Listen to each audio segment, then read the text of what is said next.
Yo, halo guys, sebelum gua lanjutin ke pembahasannya, gua nggak bosen-bosen ngingetin ke kalian dulu, yuk dukung dulu channel ini dengan pencet tombol subscribe dan loncengnya di bawah ini, agar kalian tidak ketinggalan update dari channel ini.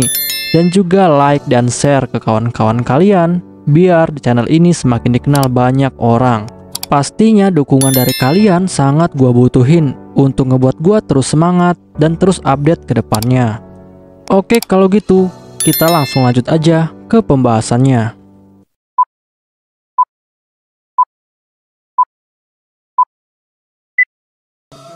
Ya halo guys, kali ini gue bakal ngebahas light novel Isekai wa Smartphone Totomoni volume ke-6 chapter ke-6. Di chapter ini bakal dibahas tentang misi penyelamatan Ratu Eria. Untuk kalian yang belum nonton chapter sebelumnya, silahkan ditonton terlebih dahulu. Ada sebuah pulau besar di seberang laut kerajaan Rifrise Imperium, dan pulau itu bernama Pulau Palnea. Dan pulau itu terbagi menjadi dua wilayah, yaitu wilayah utara dan juga wilayah selatan. Wilayah selatan Pulau Palnea adalah kerajaan Lihnea, sedangkan wilayah utara Pulau Palnea adalah kerajaan Palov. Kedua kerajaan ini saling bermusuhan satu sama lain, bahkan beberapa kali pernah berperang. Dan sampai saat ini tidak pernah ada perjanjian damai antara kedua negara. Tetapi mereka ini belum pernah berperang dengan skala penuh atau skala besar. Karena pertempuran mereka ini hanyalah pertempuran biasa, tetapi terjadi berulang-ulang kali. Dan pada awalnya, kekuatan kedua negara ini adalah imbang. Tetapi belakangan ini, keseimbangan kekuatan menjadi berubah. Sejak Raja Palov tiba-tiba saja meninggal secara tragis. Bahkan tidak lama setelah itu, Perdana Menteri dari Kerajaan Palov juga meninggal. Bahkan tidak hanya sampai di situ. Bahkan Kerajaan Palov saat ini mengalami kerusakan panen yang sangat besar akibat cuaca buruk. Dan karena hal inilah, akhirnya Perdana Menteri dari Kerajaan Lihnea, yaitu Wardak, dia pun ingin memanfaatkan kekacauan dari Kerajaan Palov untuk menyerang mereka, dan ingin mengambil alih seluruh Pulau Palnea di bawah kekuasaannya. Dan Wardak juga telah secara diam-diam mulai mempersiapkan semua persiapannya untuk menyerang Kerajaan Palov dengan perang skala besar. Dan di sisi lainnya, Toya pun lalu memberitahu Cloud bahwa Cloud akan digunakan oleh Wardak untuk membawa pesan pernyataan perang kepada Kerajaan Palov. Dan jika hal itu terjadi, maka Kerajaan Palov akan menjadi sangat marah dan akan membunuh pembawa pesan itu, sehingga nyawa Cloud akan berbahaya. Tetapi Cloud yang mendengar itu, dia tidak terkejut sama sekali, karena dia sudah tahu sifat dari Wardak memanglah seperti itu. Lalu setelah itu, Toya pun bilang kepada Pangeran Cloud dan juga yang lainnya, bahwa mereka harus segera bersiap untuk mulai melakukan rencana mereka. Dan sebelum itu, Toya pun bertanya kepada Cloud, apakah Pangeran Cloud sudah siap untuk melawan Wardak dan semua sekutunya? Dan Cloud dengan sangat tegas lalu menjawab bahwa dia akan melawan mereka semua demi menyelamatkan ibunya. Lalu Toya memberitahu Pangeran Cloud dan juga yang lainnya bahwa pertama-tama mereka harus bertemu lebih dulu dengan mantan Perdana Menteri, yaitu Menteri Cope, untuk meminta dukungannya. Sehingga mereka akan dengan mudah mendapatkan bantuan dari beberapa bangsawan yang ada. Dan mereka itu nantinya akan menjadi dukungan yang sangat kuat bagi Pangeran Cloud. Dan ada kemungkinan juga jika bangsawan Cope mengetahui lokasi dari ibu Cloud. Sehingga apapun yang terjadi, maka mereka harus bertindak dengan sangat cepat. Lalu setelah itu, Toya dan juga yang lainnya pun langsung menemui Marquis Cope dan menceritakan semua kejadian yang telah terjadi. Lalu bangsawan Cope bilang kepada Pangeran Cloud, jika dia tidak menyangka jika Pangeran Cloud bisa mendapatkan dukungan dari aliansi negara barat, sehingga saat ini tidak ada yang perlu mereka khawatirkan. Bahkan Cope langsung berlutut di hadapan Pangeran Cloud.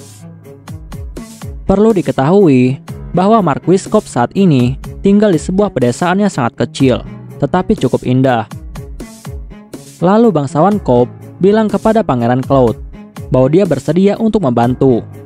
Tetapi dia berharap bahwa tidak ada perusakan negara. Dan jika memungkinkan, maka mereka harus melakukan semuanya tanpa kekerasan dan juga paksaan. Lalu Toya bilang kepada Coupe bahwa saat ini hambatan yang terbesar adalah Pangeran Zabune dan juga Perdana Menteri Wardak. Dan jika mereka hanya menangkap Wardak dan membiarkan Pangeran Zabune, maka hal itu bukanlah hal yang baik. Lalu bangsawan Coupe bilang kepada Toya bahwa mengalahkan Wardak bukanlah hal yang sulit. Tetapi untuk mencabut hak pewaris tahta dari Pangeran Zabune, hal itu adalah hal yang sangat sulit. Karena walaupun Zabune itu adalah orang idiot, tetapi dia adalah anak pertama dari raja, dan juga secara sah adalah pewaris. Lalu Yae bertanya kepada Toya, apakah mereka tidak bisa mencabut hak waris dari Zabune atas kejahatan keji yang sudah Zabune lakukan selama ini. Tetapi bangsawan Coupe lalu menjawab bahwa mereka saat ini tidak memiliki cukup bukti. Bahkan bangsawan lainnya tidak berani untuk terlibat dan melawan Zabune. Dan di sini akhirnya Toya dan juga yang lainnya pun belum dapat menemukan cara terbaik untuk menjatuhkan Pangeran Zabune. Dan Toya pun lalu memutuskan bahwa mereka harus menyelamatkan ibu Claude terlebih dahulu, yaitu Ratu Eria. Lalu Menteri Coupe memberitahu Toya dan juga yang lainnya bahwa Ratu Eria saat ini ditahan di dalam ruang bawah tanah yang terdapat di dalam benteng Gallia. Dan tempat itu adalah tempat yang sangat rahasia yang dikuasai oleh Wardak.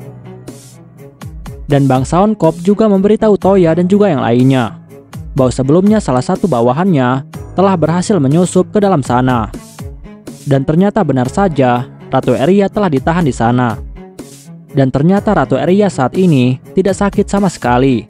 Tetapi sayangnya tempat itu adalah tempat yang sangat mengerikan dan juga kotor. Sehingga jika Ratu Eria terlalu lama berada di sana, maka dia akan terkena penyakit. Dan Toya yang mendengar hal itu, dia pun lalu beranggapan bahwa mereka saat ini tidak bisa membuang-buang waktu terlalu banyak. Lalu setelah itu, Toya pun langsung menggunakan sihirnya untuk membaca pikiran dari Coupe tentang lokasi dari benteng Gallia. Tetapi di sini Toya masih merasa tidak nyaman jika dia membaca pikiran dari seorang laki-laki, apalagi dia sudah tua. Tetapi Toya tidak punya pilihan. Dan setelah pembacaan pikiran selesai, Toya yang sudah sangat jijik karena 2 kali menempelkan keningnya kepada laki-laki, dia pun tanpa sadar langsung memeluk Elze untuk meringankan mentalnya agar dia tidak menjadi homo. Sedangkan Elze yang dipeluk oleh Toya, dia pun menjadi sedikit malu-malu. Tetapi di dalam hatinya, dia pun menjadi sangat senang. Lalu setelah itu, Toya pun langsung membuka sihir gate miliknya, yang langsung terhubung ke dalam benteng Gallia. Dan yang ikut ke dalam misi ini adalah Toya, Pangeran Claude, Yae, Elze, dan juga Kohaku. Sedangkan Menteri Bangsawan Coupe, dia menunggu di tempat yang aman. Dan setelah mereka sampai di dalam kastil Gallia, Toya pun lalu melihat jika benteng itu sangat besar. Lalu Toya langsung memberitahu yang lainnya jika Ratu Eria saat ini dikurung di lantai paling atas. Dan berkat ingatan dari Marquis Coupe, Toya pun akhirnya berhasil membawa mereka semua langsung ke lantai atas dengan sangat aman. Tetapi sayangnya masih ada beberapa penjaga yang berada di jalur yang akan mereka lewati. Lalu setelah itu, Toya dan juga yang lainnya pun langsung bergegas menuju ke lantai atas. Dan di sini Pangeran Claude terus menatap Toya dengan tatapan yang kosong. Lalu Yae langsung menjelaskan kepada Claude bahwa Claude tidak perlu khawatir dengan apa yang dilihat oleh Claude. Dan di sini Yae tahu bahwa Claude itu sedikit syok melihat kemampuan super dari Toya. Karena Toya dapat melakukan apapun dengan sangat mudah. Dan setelah itu, Toya pun langsung melumpuhkan para penjaga menggunakan sihir pelumpuh. Tetapi sayangnya, ada beberapa penjaga yang kebal terhadap sihir, karena mereka memiliki item anti-sihir. Dan para penjaga itu pun langsung menghadang Toya dan juga yang lainnya. Tetapi tiba-tiba, datanglah seorang pelayan yang langsung mengalahkan semua penjaga itu. Lalu Claude bilang kepada pelayan itu bahwa dia adalah Pangeran Claude, dan dia tahu jika ibunya telah ditahan di tempat ini. Dan pelayan yang mendengar itu, dia pun langsung berlutut di hadapan Claude. Dan dia pun langsung mengenalkan dirinya kepada Claude dan juga yang lainnya. Dan pelayan itu bilang bahwa namanya adalah Anji, dan dia adalah pelayan pribadi dari Ratu Eria. dan atas perintah dari Marquis Cobb, dia telah melindungi Ratu Eria.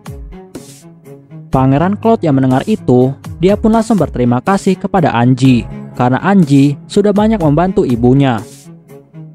Lalu setelah itu, Angie pun memberitahu Pangeran Cloud bahwa Ratu Eria saat ini ditahan di lantai paling atas dan tidak jauh lagi dari sini. Tetapi sebelum itu, ternyata ada beberapa prajurit yang sudah ada di lantai atas, dan mereka ini berhasil bertahan dari sihir pelumpuh milik Toya, karena mereka memiliki artefak anti-sihir. Tetapi sebelum Toya dapat menyerang mereka semua, ternyata Angie dengan cepat langsung mengalahkan mereka semua. Dan hal itu membuat Toya sangat terkejut, karena Toya tidak menyangka ternyata Angie ini bukan pelayan biasa, dan lebih tepatnya adalah seorang kesatria yang sengaja dikirim oleh Marquis Cobb untuk melindungi Ratu Eria. Lalu setelah itu, Angie pun langsung memandu Toya dan juga yang lainnya menuju ke tempat Ratu Eria. Dan tidak lama sampailah mereka di sebuah ruangan kecil dengan pintu yang sangat kecil, dan mereka pun langsung masuk ke dalam pintu itu. Dan setelah mereka masuk ke dalam pintu itu, ternyata di sana Cloud melihat bahwa di dalamnya ada seorang wanita yang duduk di kursi goyang sambil merajut. Dan wanita itu terlihat seperti wanita yang usianya sudah 40 tahun. Dan wanita itu sangat mirip dengan Cloud. Dan ternyata wanita itu adalah ibunya Cloud atau Ratu Eria. Dan Pangeran Cloud yang melihat ibunya, dia pun langsung terharu dan langsung memanggil ibunya. Sedangkan Ratu Eria yang mendengar suara dari Cloud, dia pun langsung menoleh ke arah Cloud. Dan dengan dipenuhi kerinduan, dia pun mulai menangis karena dia berhasil melihat putranya, dan mereka pun langsung berpelukan. Setelah itu, Pangeran Cloud bilang kepada ibunya bahwa dia akan segera membawa ibunya keluar. Lalu setelah itu, Toya pun langsung menggunakan sihir gate miliknya. Dan hal itu membuat Angie dan juga Ratu Eria menjadi sangat terkejut. Dan di sini Toya akan membawa mereka menuju ke rumah bangsawan Cobb. Dan mereka pun langsung masuk ke dalam gate satu persatu. Dan dengan ini, misi penyelamatan Ratu Eria telah selesai. Dan mereka akhirnya bisa fokus untuk melakukan misi revolusi atau kudeta.